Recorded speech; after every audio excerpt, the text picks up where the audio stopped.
aprovechar el tiempo, vamos a iniciar nuestra actividad en el día de hoy, por donde quedamos la clase anterior. Nosotros, la clase anterior, estuvimos trabajando el consentimiento sin vicio. Hablamos del error de la fuerza y nos hacía falta el dolo. Después pasaremos a la capacidad que les pedí a ustedes que se leyeran, la ley 1996, que es la nueva ley de capacidad, que ya nos tiene que hacer olvidar por completo, por absoluto completo, el cuento ese de los interdictos, de las personas que no tienen, que no pueden decidir sobre ellos.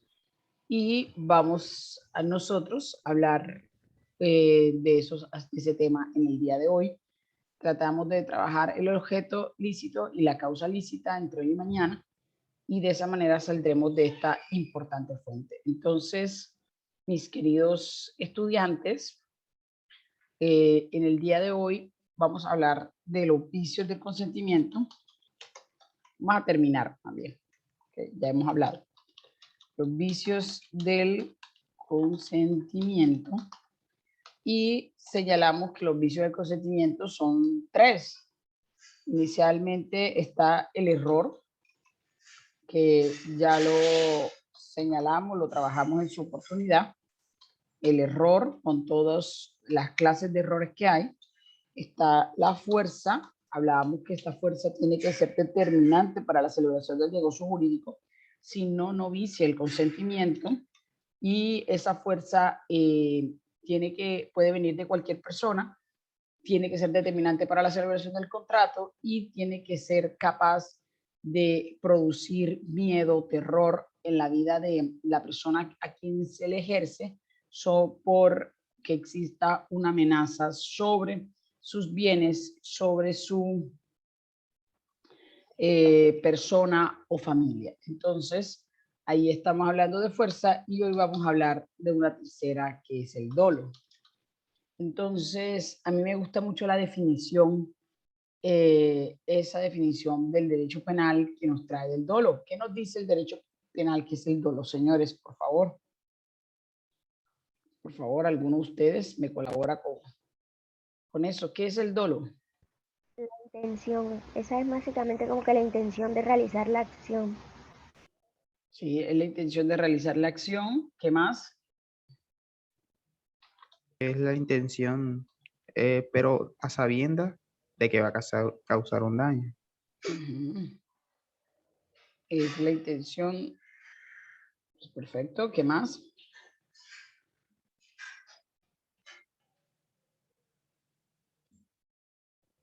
A ver, ¿qué más? ¿Quién piensa que es el dolo? No solamente a sabiendas de que va a cometer un daño, sino de que va a cometer un delito como tal. Cuando nosotros estamos hablando de dolo, siempre nos dice que el dolo es la intención positiva de causar un daño a una persona o una propiedad. Eso es el dolo. O sea, para nosotros, en derecho civil, vamos a tener que el dolo es una intención positiva de causar daño a otra persona. Eso es una definición que nosotros la encontramos, la podemos sacar incluso de nuestro código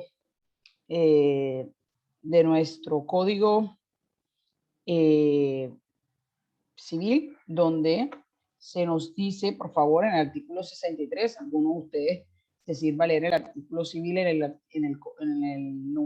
el artículo 63, inciso final.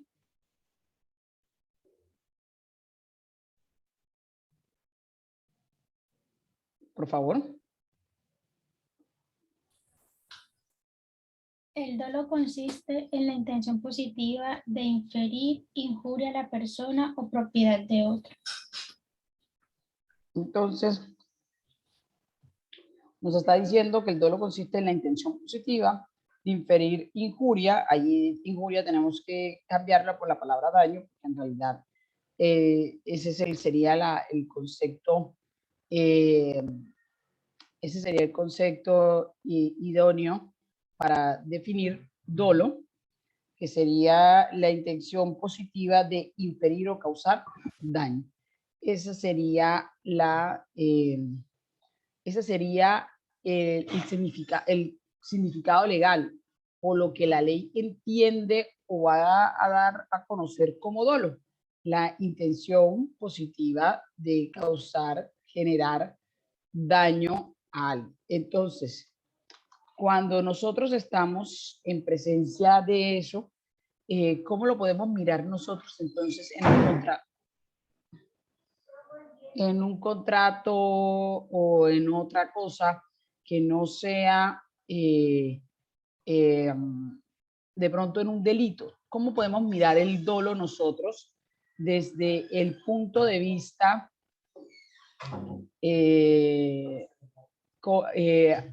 ¿cómo podemos nosotros considerar?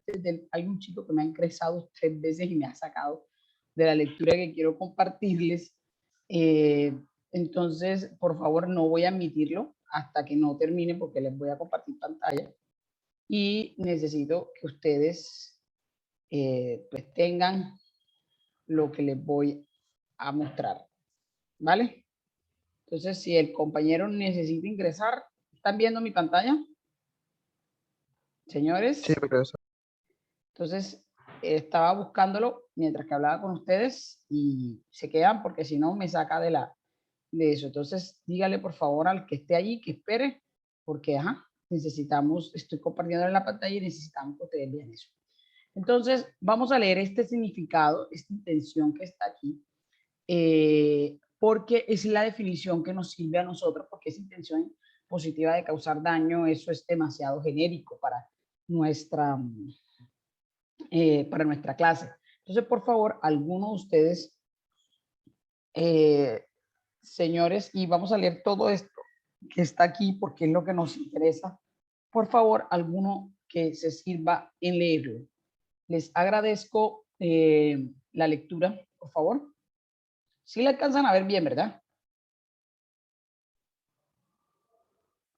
Señores. Sí, profesor. Por favor, alguno que se sirva de hacer la lectura.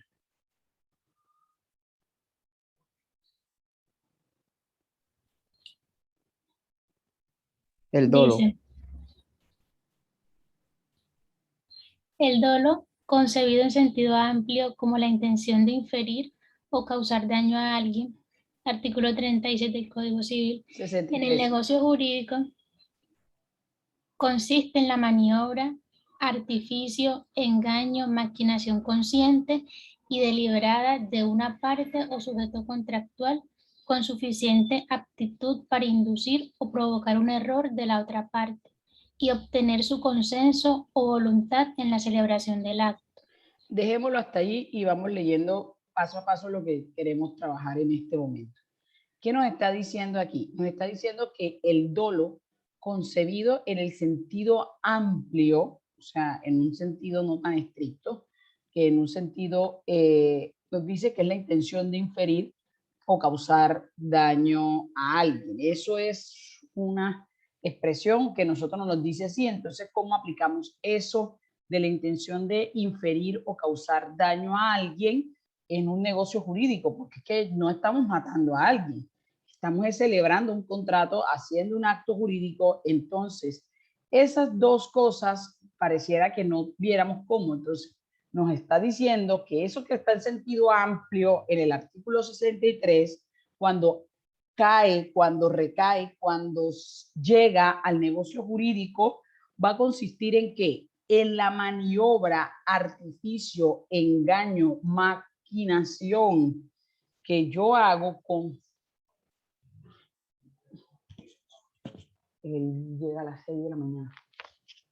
Entonces, maquinación consciente deliberada de una parte, o sea, fíjense que aquí hay algo, es cuando yo voy a producir, a engañar a la otra, a generar en la otra un error para que de manera, o sea, yo estoy engañando Estoy haciendo un ardid, como dirían las películas, un ardid, ¿para qué? Para que la otra parte caiga en un error y de esa manera pueda obtener su voluntad para la celebración de un contrato.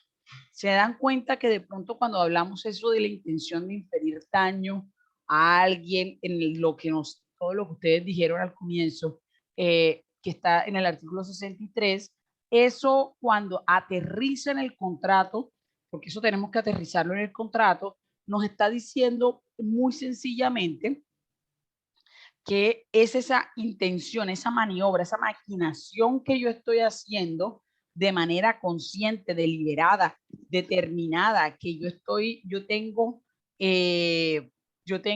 sé lo que estoy haciendo, yo estoy engañando a alguien para que esa persona celebre un acto jurídico, celebre un contrato conmigo. Eso es dolo aplicado en el negocio jurídico. Y lo está diciendo la Corte, porque lo que estamos leyendo es la sentencia de casación del 6 de marzo del 2012. Yo se las voy a compartir para que ustedes tengan la oportunidad también de leerla. Entonces, ¿qué nos está diciendo esto?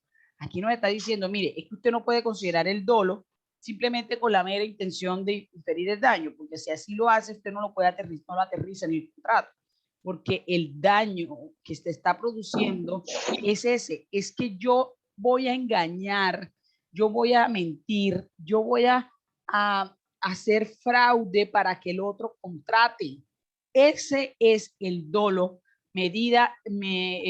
analizado, visto en presencia del negocio jurídico, sea cual sea. ¿Queda claro? Señores. Sí, profe. Ahora, por favor, leamos el segundo párrafo que está allí para que hagamos el respectivo análisis. Por favor. Estricto sensu. El dolo difiere de la culpa grave a la cual se asimila. Sentencia de noviembre 13 de 1956. Sentencia civil, esto es casación civil. De casación civil. Sentencia el noviembre 13 de 1956. Continuemos. Del fraude, cuanto concepto genérico de sentencia de casación civil del 14 de marzo de 1984 y tratándose del negocio ha de ser obra de una de las partes, incluido el representante, mandatario, beneficiario de la declaración, el tercero cuya conducta conoce y calla la parte, o del que se vale para desplegar la maquinación, engaño o artificio. Determinante, esencial, definitivo e incidente en la obtención del consenso de la parte, en forma de aparecer claramente que sin él no habría contratado. Artículo 1515 del Código Civil. Podrá consistir en una acción, reticencia u omisión y debe probarse por quien lo invoca en todas sus exigencias, salvo que la ley lo presuma. Dejémosla ahí y vamos a ver. ¿Qué te está diciendo aquí? Mire, que la culpa grave, por muy culpa grave que sea, no es lo mismo al dolo, porque la culpa grave es una negligencia extrema. Eso es lo que te está planteando. O sea, cuando usted es negligente en extremo, entonces esa negligencia en extremo es que a usted le van a decir, esa negligencia máxima que usted está teniendo, es cuando yo le voy a decir a usted que usted está haciendo usted está cometiendo, está haciendo las cosas con culpa grave. Sin embargo, el dolo tiene que ver, que ahí te lo está diciendo, que tratándose de un negocio jurídico, las partes que están incluidas en él, es decir, las partes que van a celebrar el contrato, y ya esas partes no necesariamente tienen que ser los directamente beneficiarios, o sea, el contratante directo o los contratantes directos, sino que pueden ser sus mandantes, representantes, terceros, que yo veo que hace una conducta, pero yo me callo para que el otro no lo haga. Cualquiera de esos, esa conducta, que tratándose del negocio jurídico, cualquiera de estas personas hace una conducta que aquí lo está diciendo, que es determinante, esencial, definitivo, incidente, que tiene una repercusión directa para la obtención del consentimiento. Y sin ese consentimiento, yo no hubiese, perdón, si esa actitud de esa persona, de mi contraparte, yo no hubiese contratado, yo no hubiese celebrado ese contrato. Entonces, fíjense que yo no puedo decir que el descuido, cuando estoy hablando de materia contractual o de celebración de un acto, o cuando estoy hablando de materia de que va a nacer una obligación, no me está hablando de la culpa grave, me está diciendo que es el dolo, porque en el dolo sí tiene que haber una acción o una omisión que yo me puedo callar, puedo reservar, y tiene que probarse de mi parte que se está cometiendo esa acción.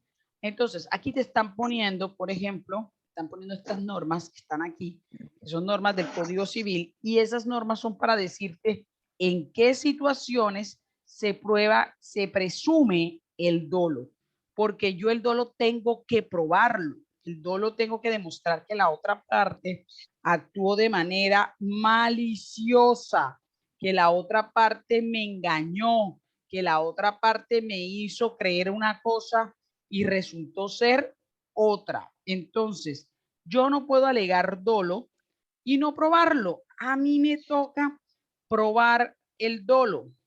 ¿En qué caso probaría yo ese dolo? Entonces, por ejemplo, se presume que en un testamento, que es este que nos está hablando aquí, el 1225, ese 1225 te va a decir, el numeral 5, te va a decir que aquel que ha ocultado el testamento, aquel que ha detenido, que ha evitado que los demás herederos conozcan el testamento, que está ahí, los demás testamentos, esa persona debe de, se le presume que actuó de manera dolosa. Ahí hay una presunción porque usted lo ocultó a conciencia. Usted sabía que existía el testamento y no dijo nada, se quedó callado. Entonces, a esa actitud se le considera, ahí hay una presunción que esa persona ha actuado de manera dolosa. El otro ejemplo que nos está diciendo aquí, que es el 1358, dice, se le prohíbe llevar al albacea es el administrador de los bienes testamentarios, llevar a efecto ninguna disposición del testador en la que fuere contraria a las leyes, so pena de nulidad y considerable culpable de dolo. Entonces, si el albacea hace algo que es contrario a la ley, aunque esté en disposición testamentaria, yo presumo que él hizo o cometió dolo, nos los está señalando la norma. Y por último, la última norma expresa así del Código Civil que nos está diciendo que nos va a decir que hay dolo, yo lo puedo presumir que hay dolo, es cuando yo estoy en presencia de los juegos de apuesta y azar. En esta norma nos dice la ley que hay dolo en el que hace una apuesta si sabe que es de cierto que se ha verificado, que ha de verificar y se ha verificado los hechos de que trata. En otras palabras, si usted apuesta y sabe cuál es el resultado de lo que está apostando, usted tiene dolo. Se sabe, usted actuó de manera dolosa.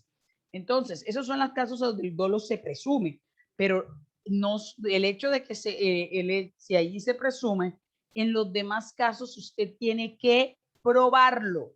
Usted tiene que probar que la persona actuó de manera deliberada, de manera consciente para engañarlo. y de esa manera ese engaño fue tal que es determinante para que se celebre un acto jurídico o un contrato.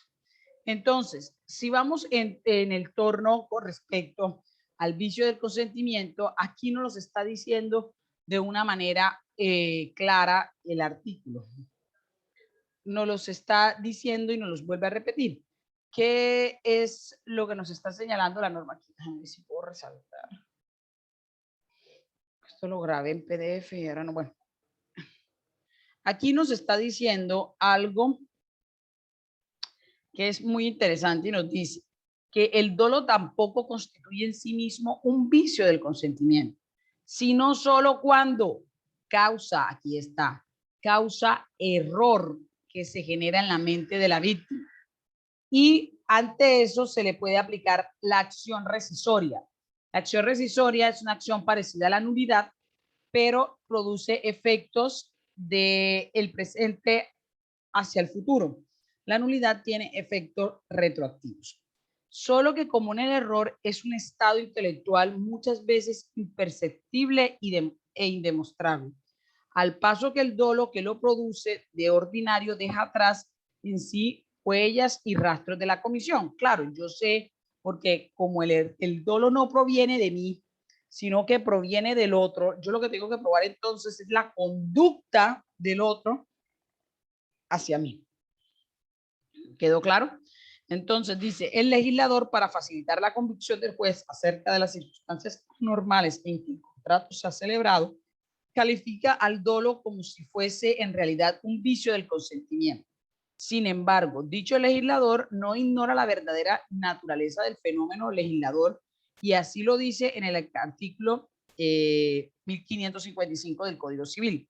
No se limita a exigir la presencia del dolo cometido por alguno de los contratantes, sino mira bien si ese dolo, si esa conducta influyó mira la influencia o repercusión que aquel tenga sobre el mismo, sobre el ánimo del contratante, del otro contratante, bien sea para declarar la nulidad relativa del acto o bien sea solo para imponer una sanción indemnizatoria que normalmente aparejan las conductas dolosas. Así, este punto de nuestra legislación consagra una distinción clásica entre el dolo principal o determinante, que es el que induce a la celebración del acto o contrato, o el dolo incidental, que no tiene esa virtud compulsiva, sino que solo influye en las condiciones del negocio que la víctima ya estaba dispuesta a concluir. Entonces, esto nos está planteando, ¿qué nos está diciendo? ¿Qué nos está arrojando a nosotros? Pizarra. ¿Qué nos está arrojando? Nos está arrojando lo siguiente. Nos está diciendo, bueno, primero, el dolo que vamos a poner aquí. ¿Qué es el dolo? La primera cosa que nos arroja, o que podemos decir que el dolo sí es esa intención positiva. Es esa intención de causar daño. Eso no lo vamos a inventar, no lo vamos a decir mentiras, eso es lo que considera. Es una intención positiva, o sea, yo quiero causar un daño. En los contratos voy a mirar qué es el engaño, artificio, maniobra, deliberada y consciente, nacida de un contratante para con el otro, a fin de obtener el consentimiento de aquel. Eso sería, de nuestra perspectiva de la clase, lo que es el dolo. es la intención positiva de causar el daño. Es un engaño, una artificio, una maniobra que tiene que ser deliberada, consciente, determinante para que de un contratante para con el otro, a fin de obtener el consentimiento de aquel, es decir, del otro contratante. Y esto aquí nos lleva y nos da dos conceptos que a ustedes no se les puede olvidar con respecto al dolo, que lo vamos a trabajar. El dolo va a tener, ahí vamos a ver dos clases de dolo. Vamos a ver dos clases de dolo, según lo que nos está señalando esta norma. ¿Cuáles son las dos clases de dolo que nos está señalando? Pues la norma nos está diciendo, mire, hay un dolo que es el dolo principal, es un dolo principal o es un dolo principal o incidental porque incide directamente, porque incide directamente en la celebración del contrato. Es decir, es un engaño tal que sin ese engaño no existiera, no habría contrato. Sin esa sin ese maniobra, sin ese fraude que me hicieron, yo no hubiera contratado. Y este dolo incidental va a generar ¿qué cosa? Nos está diciendo la misma sentencia que genera nulidad relativa. Vamos a ver a qué es eso. Y nos dice que hay otro dolo que es el dolo eventual. Y el dolo eventual no es otra cosa, mis queridos señores, que no es ese dolo que es necesario para celebrar el contrato, porque yo sí lo iba a celebrar, sino que va a modificar las condiciones en las cuales yo lo hubiera celebrado. Entonces, este no va a incidir en que yo celebre o no celebre el contrato, sino que eventualmente va a modificar las condiciones sobre las cuales yo hubiera celebrado el contrato. Y este dolo eventual no me genera nulidad, sino una sanción indemnizatoria. ¿Quedó claro o hay alguna pregunta con respecto a lo que estamos planteando aquí? Entonces, el dolo lo vamos a dividir en dolo principal, que genera una nulidad relativa porque incide directamente en la voluntad de las personas, en el consentimiento de la contraparte para celebrar el contrato. Y en el dolo eventual es aquel dolo que, aunque a mí me engañaron, yo sí iba a celebrar ese contrato. Lo que ocurre es que no lo hubiera celebrado en las condiciones que lo celebré. Ese dolo se llama dolo eventual y me genera sanción indemnizatoria. ¿Claro lo que está aquí o hay alguna duda con respecto a lo que hemos visto? Profe, ¿podría poner ejemplos? Bueno, un ejemplo de esto es, por ejemplo, a ti te llevan un terreno, ¿vale? Un terreno. Y a ti el terreno te gustó. Cuando a ti te llevan el terreno, te dice, mire, toda esta es la tierra que a usted le voy a vender. Resulta que en ese terreno que tú vas a vender, te dicen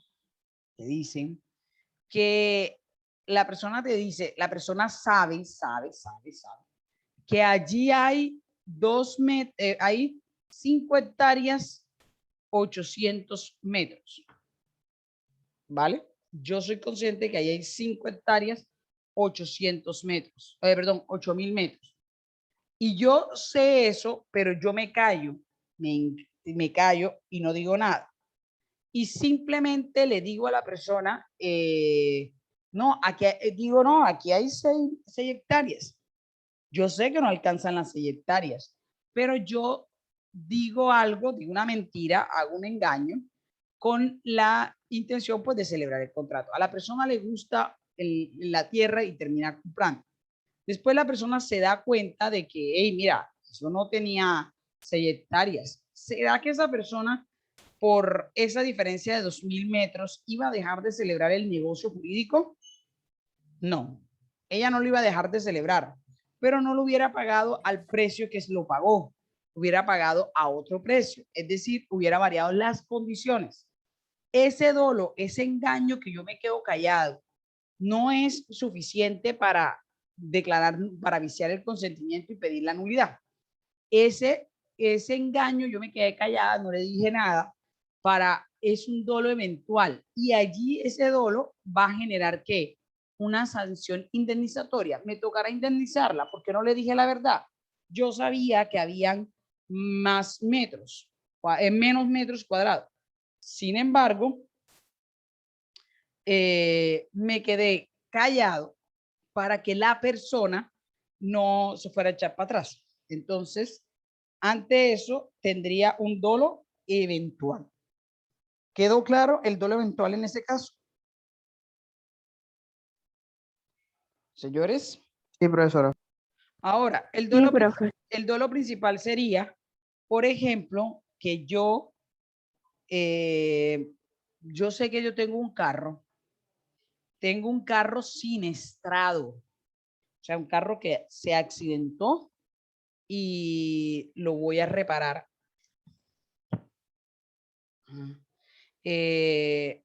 Llegó, o sea, el incidente, el carro se siniestró, lo reparé y después lo salí a vender.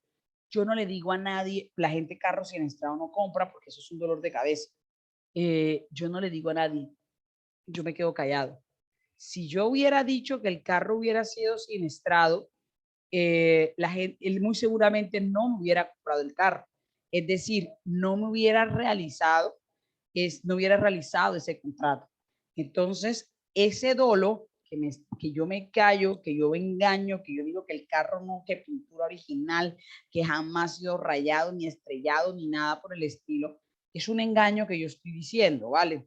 Pero ese engaño que yo estoy diciendo, lo estoy diciendo a fin de obtener el consentimiento y celebrar el contrato. Entonces, ese dolo es un dolo principal o incidental, porque si genera, si cae, si regresa directamente, si recae directamente en el consentimiento en la celebración del negocio jurídico. Entonces, allí lo que vamos a tener nosotros es un dolo principal. Y ese dolo principal sí me va a generar nulidad relativa. ¿Quedó claro? Todo claro, profesor.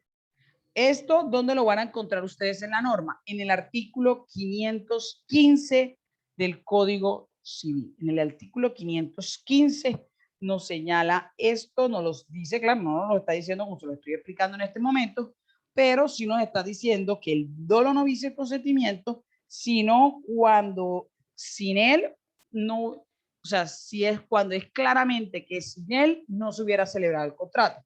Es decir, cuando el dolo es principal o incide directamente en la celebración del contrato. En los demás casos, es decir, cuando el dolo es eventual, simplemente es una sanción indemnizatoria. Claro, no creo que haya mayor complicación en esto porque realmente es un tema bastante sencillo como he tratado de explicarse. ¿Estamos claros hasta aquí? Claro, profe. Bueno, entonces ahora vamos a mirar dos elementos.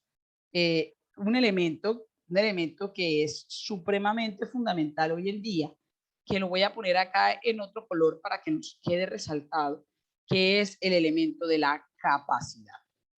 Y aquí nos toca regresarnos a nuestra clase de Civil General Personas en segundo semestre, creo que la dan ustedes, donde a uno le dicen que la capacidad se divide en dos. Y nos dice que hay una capacidad de ejercicio, una capacidad de goce, perdón, y hay una capacidad de ejercicio. Y déjenme decirle, mis queridos hijos, que estas dos capacidades son, una, la de goce, es la posibilidad yo de ser titular de derechos, nos dice la norma. Mientras que la de ejercicio es la capacidad que yo tengo de obligarme directamente sin la intervención de otra persona. Yo tengo la obligación, yo puedo obligarme directamente. Hoy en día, todo, no sé quién les enseñó, les dio civil personas ni nada de eso, ni quiero saberlo, pero hoy en día todo lo que estaba en el código ha sido derogado, modificado y cambiado con respecto a la capacidad y se tiene que mirar, leer, entender algo que es claro, que está en la ley 1996 del 2019 y dice, ya, ustedes ya estaban en segundo semestre cuando, o estaban en primero cuando salió esta ley, quiere decir que ustedes debieron de verla, no me voy a dedicar mucho en esto. Esta ley modifica todo el régimen de capacidad del Código Civil. Y esta ley considera que solo son incapaces hoy en día dos personas, dos clases de personas. Primera, personas que no tienen esa capacidad de ejercicio, que es la que te genera incapacidad. Primera persona, los niños que son aquellas personas menores de 14 años. Los niños son incapaces. Voy a poner aquí menores de 14. Y los adolescentes, que son las personas que son más de 14 años, pero menos de 18. Entonces, mis queridos hijos, hoy en día ese cuento de interdictos, mentecaptes y todo lo demás está mandado a recoger, porque nos va a decir que los niños son incapaces absolutos, ellos no se van a poder obligar jamás, ni sus actos son saneables, ni nada por el estilo. Mientras que los actos de los adolescentes sí, porque un adolescente es un ser humano que de pronto sí entiende los actos, pero no comprende hasta dónde llegan. Entonces, estas son las únicas dos personas incapaces hoy. Y salen algunos de ustedes y me preguntará qué pasa con las personas discapacitadas mentales absolutos, y yo les voy a decir que ellos habían sido discriminados durante toda la historia, habían sido considerados ciudadanos de segunda clase, que se les limitaba el ejercicio de sus derechos y que en una ley que trata de igualarlos en capacidad al resto de las personas, la ley 1996 comienza a darles derechos y que esos derechos, una es la autodeterminación. Ahora, ¿cómo sabré yo si esa persona discapacitada quiere o no quiere obligarse? Pues será muy sencillo, porque esa persona discapacitada va a tener un apoyo, que es alguien que va a poder exteriorizar su voluntad, pero que él no va a estar en una condición de minusvalía, de interdicción, porque a él se le va a considerar capaz. ¿Ha quedado claro eso, señores? Señores. Sí, profesor.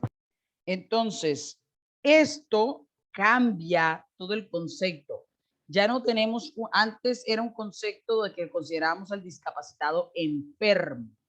Después lo considerábamos una persona, primero lo considerábamos una persona carente de razón y que por eso se nombraba a